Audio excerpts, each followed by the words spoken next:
ဒီလိုနဲ့နောက်တစ်ကြိမ်ကြုံပြန်တယ်တန်ဃာတော်တွေကြုံတဲ့အခါကျတော့မေးပြန်တဲ့တကားကြီးကဘာမေးလဲဆိုတော့ရှင်ဘုရားတို့တဲ့မြတ်စွာဘုရားကဗြဟ္မဇာလတုတ်မှာဒိဋ္ဌိ62ပါးဟောထားတာရှိပါတယ်ဘုရားတဲ့လောကကြီးကမြဲတယ်လောကကြီးကမမြဲဘူးလောကကြီးကမြဲတာလည်းမဟုတ်ဘူးမမြဲတာလည်းမဟုတ်ဘူးအစရှိသဖြင့်တော်တော်ကိုရှုပ်ရှုပ်ထွေးထွေးအိန္ဒိယကအယူဝါဒရေးရမှာအိန္ဒိယကအလွန်ရှုပ်တန်သိလား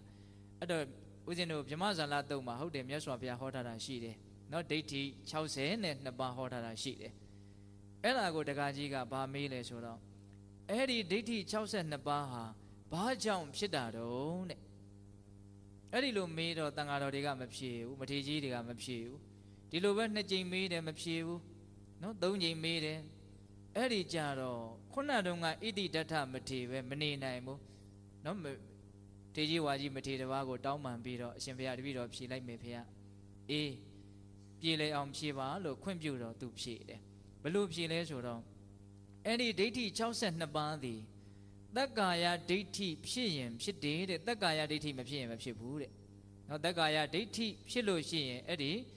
မိစ္ဆာဒိဋ္ဌိ62ပါးဖြစ်နိုင်တယ်ပေါ့တက္ကာယဒိဋ္ဌိမဖြစ်ရင်အဲ့ဒီမိစ္ဆာဒိဋ္ဌိ62ပါးမဖြစ်နိုင်ဘူးပေါ့အဲ့လိုပြောတဲ့အခါကျတော့တက္ကာယဒိဋ္ဌိဆိုတာဘလို့ဖြစ်တာတုံးဖေဟာတဲ့ထပ်ပြီးတော့မေးပြန်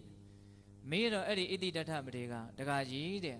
တက္ကာယဒိဋ္ဌိဘလို့ဖြစ်လဲဆိုတော့ဟောဒီရုပ်ကိုငါလို့ထင်တယ်ဆိုရင်ဒါတက္ကာယဒိဋ္ဌိဖြစ်တော့တာပဲတဲ့ဒါကဥစဉ်ကအကျဉ်းမြင့်လေးပြောတာတက္ကာယဒိဋ္ဌိက20တောင်ရှိတယ်နောက်ခန္ဓာ5ပါးနဲ့ပတ်သက်ပြီးတော့တပါးတပါးကို4မျိုးစီဖြစ်တာအဲ့ဒါကိုဥစဉ်ကအသေးစိတ်ပြောပြရင်နောက်ပြောကျင်တဲ့အချက်လက်တွေကကြံရစ်မှာဆိုလို့ဟုတ်ရလားအဲ့တော့တက္ကာယဒိဋ္ဌိဘလို့ဖြစ်လဲဆိုရင်အနှစ်ချုပ်ပြောရရင်တော့ရုပ်ဝေဒနာတင်ညာသင်္ခါရဝိညာဉ်ဆိုတဲ့ခန္ဓာ5ပါးကိုငါလို့ထင်လို့ရှိရင်အဲ့ဒါတက္ကာယဒိဋ္ဌိဖြစ်တယ်နော်ဖောက်ပြန်တဲ့သဘောကိုငါလို့ထင်တယ်ခံစားမှုကိုငါလို့ထင်တယ်မှတ်သားမှုကိုငါလို့ထင်တယ်စစ်စော်မှုကိုငါလို့ထင်တယ်သိမှုကိုငါလို့ထင်တယ်ပေါ့ဟုတ်ရလားအဲ့ဒါဆိုရင်ဘာဖြစ်တော့တက္ကာယဒိဋ္ဌိဖြစ်တယ်တက္ကာယဒိဋ္ဌိဖြစ်ရင်ခုနကပြောခဲ့တဲ့မိစ္ဆာဒိဋ္ဌိ62ပါးဖြစ်နိုင်တယ်တက္ကာယဒိဋ္ဌိမဖြစ်လို့ရှိရင်မိစ္ဆာဒိဋ္ဌိ62ပါးမဖြစ်နိုင်ဘူး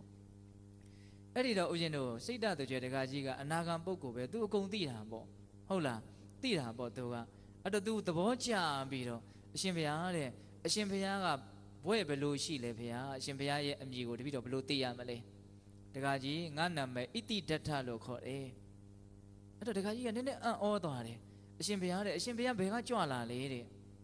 တကားကြီးတဲ့ငါအဝန္တိတိုင်းကကြွလာတယ်ဟာအရှင်ဘုရားတိုက်ဆိုင်